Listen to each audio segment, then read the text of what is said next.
Assalamualaikum warahmatullahi wabarakatuh.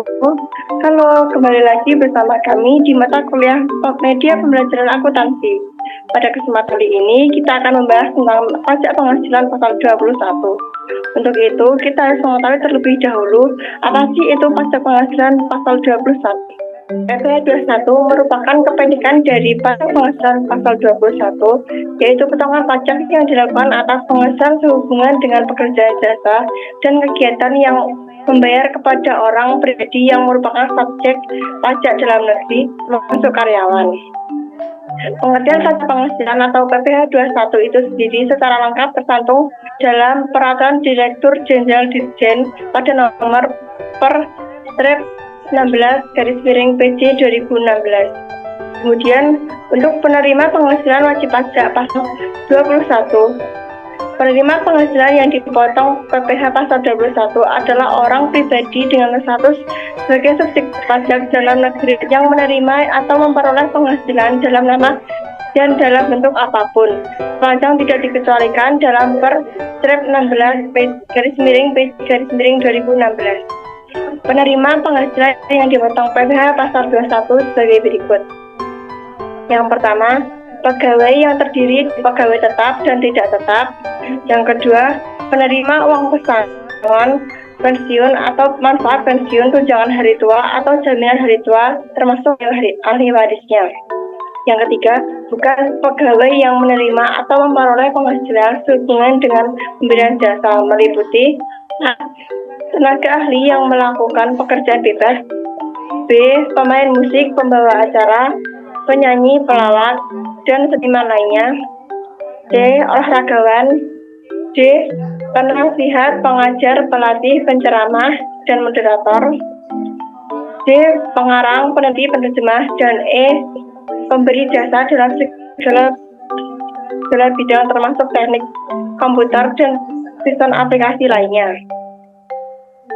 Untuk yang keempat, distributor perusahaan multi-level marketing atau direct selling dan kegiatan bisnis lainnya. Yang kelima, mantan pegawai. Yang keenam, peserta kegiatan yang menerima atau memperoleh penghasilan sehubungan dengan keikutsertaannya dalam satu kegiatan, di antaranya A. Peserta perlombaan dalam segala bidang, antara lain perlombaan olahraga, seni, kekerasan, ilmu pengetahuan, dan teknologi. B. Peserta rapat, konferensi, sidang, pertemuan, atau kunjungan kerja. C. Peserta atau anggota dalam suatu kepanitiaan sebagai penyelenggara atau kegiatan tertentu. Dan D. Peserta pendidikan dan pelatihan. Kemudian untuk yang selanjutnya, untuk yang tidak menerima wajib pajak pasal 21. Adapun penerima penghasilan tidak akan dipotong PPh 21 sebagai berikut. A. Penerima penghasilan adalah orang pejabat perwakilan diplomatik dan konsulat dari negara asing. Dengan demikian, penerima penghasilan merupakan orang-orang yang dibantu kepada pihak yang bekerja dan tinggal di Indonesia. Adapun syarat di mana penerima tidak akan dipotong pajak PPh pasal 21 apabila penerima seorang warga negara asing dan tidak menerima penghasilan lain di luar pekerjaan atau jabatannya di Indonesia, serta di negara yang bersangkutan memberikan perlakuan timbal balik. Untuk yang kedua, pejabat perwakilan organisasi internasional. Kemudian, suatu penghasilan dapat dikategorikan sebagai tidak termasuk penghasilan yang dipotong pasal 21 apabila termasuk dalam kondisi tersebut. Yang pertama, tidak termasuk penghasilan yang dipotong PPh 21 apabila pembayaran asuransi dari perusahaan asuransi kesehatan, kecelakaan, diguna, serta beasiswa. Yang kedua, tidak termasuk penghasilan yang dipotong PPh 21 apabila penerimaan dalam bentuk natural dan dalam bentuk apapun yang diberikan wajib pajak atau pemerintah kecuali diberikan oleh bukan wajib pajak selain pemerintah atau wajib pajak yang dikenakan PPh final dan dikenakan PPh berdasarkan norma perhitungan khusus. Yang ketiga, tidak termasuk penghasilan yang dipotong PPh 21 apabila iuran pensiun, iuran jaminan hari tua kepada badan penyelenggara jam sostek yang dibayar oleh penerima kerja. Yang keempat, tidak termasuk penghasilan yang dipotong PPh 21 apabila zakat yang diterima oleh orang pribadi yang berada di badan atau lembaga amal zakat yang disahkan oleh bentuk pemerintah. Yang selanjutnya, hak dan kewajiban wajib pajak. Yang pertama, hak wajib pajak. Hak pada saat wajib pajak dilakukan pemeriksaan. Sebagai wajib pajak yang tengah menjalankan pemeriksaan pajak, maka wajib pajak berhak melihat tanda pengenal pemeriksa, meminta surat pemerintah untuk pemeriksaan, menerima penjelasan terkait maksud dan tujuan dari pemeriksaan yang akan dilakukan, meminta detail perbedaan antara hasil pemeriksaan dan surat pemberitahuan atau SPT, serta memiliki hak untuk hadir dalam pembahasan atas hasil akhir. Kemudian, hak untuk mengajukan keberatan banding dan peninjauan kembali. Wajib pajak yang tidak setuju dengan surat ketetapan pajak atau SKP yang diberikan oleh Direktorat Jenderal Pajak (DJP) maka berhak mengajukan keberatan. Selain itu, wajib pajak juga berhak untuk mengajukan banding hingga peninjauan kembali ke Mahkamah Agung. Yang selanjutnya, hak atas kelebihan pembayaran pajak. Kalau membayar pajak dengan jumlah yang lebih banyak daripada yang diwajibkan, wajib pajak berhak menerima kelebihan atas pembayaran dengan cara mengirimkan surat permohonan kepada Kepala PKPP atau melalui surat pemberitahuan. Hak atas pengembalian pendahuluan kelebihan pembayaran pajak. Bagi wajib pajak itu punya hak mendapat pengembalian pendahuluan atas kelebihan pembayaran pajak dalam jangka waktu minimal 1 bulan untuk pajak pertambahan atau PPN dan jangka waktu 3 bulan untuk pajak penghasilan atau PPh, terhitung sejak surat permohonan tersebut diterima oleh DJP. Untuk yang selanjutnya, hak atas pengangsuran dan penundaan pembayaran. Di beberapa kondisi, wajib pajak berhak menerima permohonan pengangsuran atau penundaan atas pembayaran pajak sesuai dengan ketentuan yang berlaku. Kemudian, hak atas kerahasiaan. Wajib pajak berhak untuk dijaga rahasianya atas semua informasi yang disampaikan kepada DJP terkait dengan perpajakan. Hal ini yang dilindungi adalah data dari pihak ketiga yang bersifat rahasia. Untuk yang selanjutnya, hak atas pengurangan pajak bumi dan bangunan (PBB).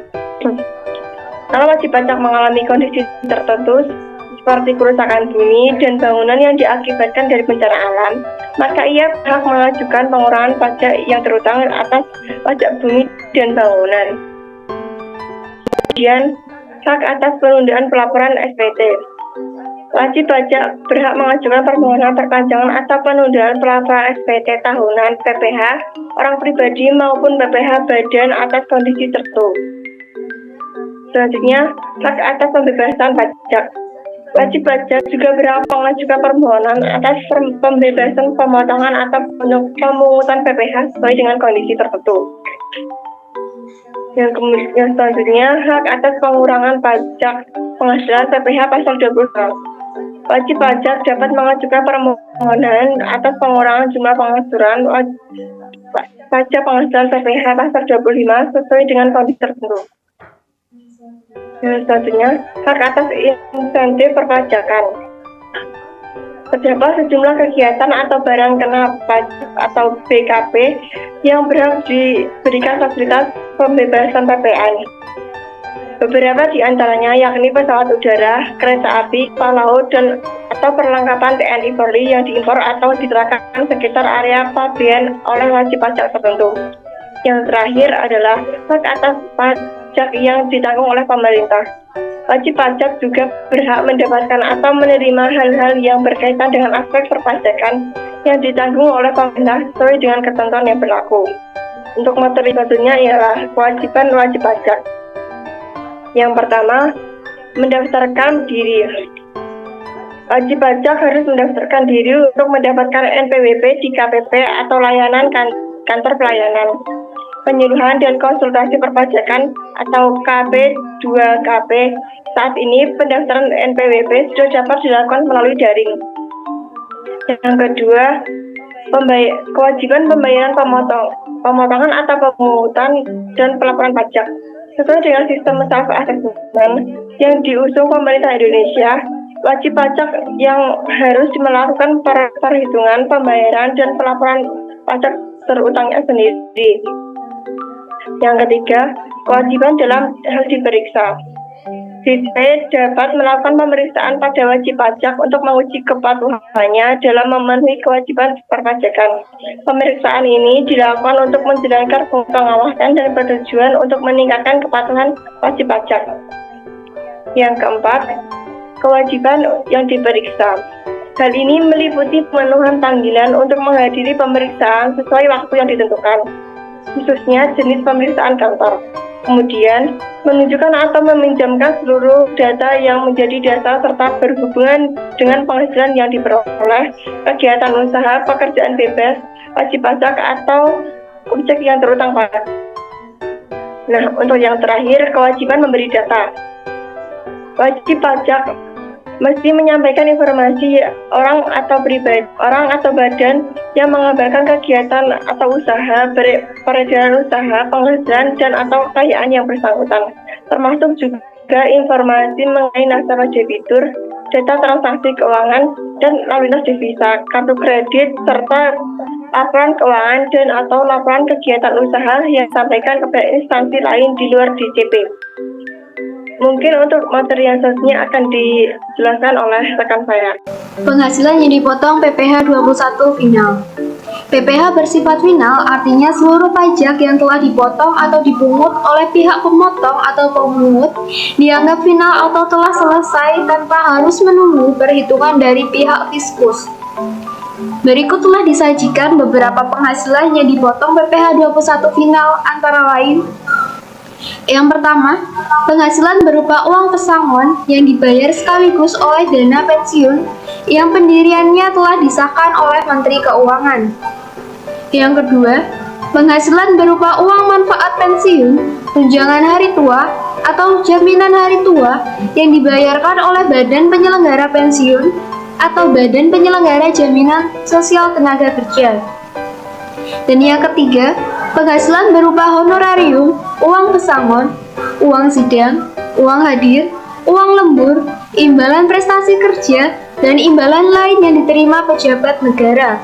Selanjutnya, penghasilan yang tidak dipotong PPh 21 antara lain 1. Pembayaran manfaat atau santunan asuransi dari perusahaan mencakup asuransi kesehatan, asuransi kecelakaan, asuransi jiwa, asuransi dwiguna, dan asuransi beasiswa.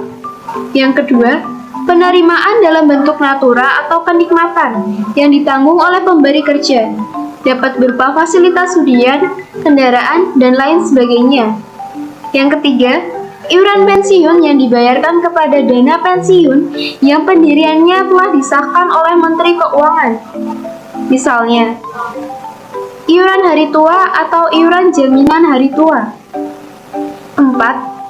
Zakat atau sumbangan keagamaan yang diterima oleh orang pribadi yang berhak dari badan atau lembaga amil zakat yang dibentuk atau disahkan oleh pemerintah.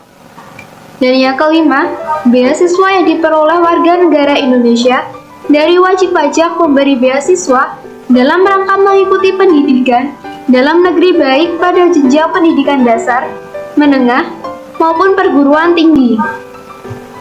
Berikut telah disajikan contoh PPh 21. Esok Bahtera merupakan karyawan di PT Aisin Indonesia. Ia memperoleh gaji sebulan berupa gaji pokok sebesar 6 juta rupiah. Esok Bahtera membayar iuran pensiun sebesar 100.000 rupiah. Esok sudah menikah serta membiayai 2 adik kandung. Hitunglah PPh pasal 21. Diketahui gaji sebulan Tuan Esok sebesar 6 juta rupiah. Kemudian dikurangi dengan biaya jabatan sebesar 5% dari gaji pokok, yaitu 300.000 rupiah. Dan iuran pensiun sebesar 100.000 rupiah. Maka, gaji pokok sebesar 6 juta rupiah dikurangi dengan 400.000 rupiah, maka menghasilkan penghasilan neto sebulan sebesar Rp5.600.000. Untuk mengetahui penghasilan neto setahun, maka 12 dikali Rp5.600.000, yaitu sebesar Rp67 juta. Setelah diketahui penghasilan neto setahun, selanjutnya menghitung PTKP. PTKP tuan esok yaitu K atau kawin, garis miring strip yang dimaksudkan adalah tanpa tanggungan, karena Adi bukan termasuk dalam tanggungan wajib pajak. PTKP-nya meliputi A. Untuk wajib pajak sebesar Rp54 juta dan ditambah wajib pajak menikah sebesar Rp4.500.000, yaitu sebesar Rp58.000. Maka penghasilan kena pajak dihitung dengan Rp67 juta dikurangi dengan Rp58 juta, yaitu sebesar Rp8.700.000. Karena PKP Rp8.700.000 ini termasuk dalam golongan penghasilan 0 sampai Rp60 juta, maka PPh pasal 21 yang diterapkan dalam setahun adalah 5%. Berikut perhitungannya. PPh pasal 21 setahun sama dengan 5% dikali Rp8.700.000. Maka dalam setahun, tuan esok membayar PPh pasal 21 sebesar Rp435.000. Dalam sebulan, tuan esok membayar PPh pasal 21 sebesar Rp435.000 tadi dibagi dengan 12 bulan, yaitu sebesar Rp36.250. Sekian pemaparan materi dari kelompok kami. Selebihnya mohon maaf. Wassalamualaikum warahmatullahi wabarakatuh.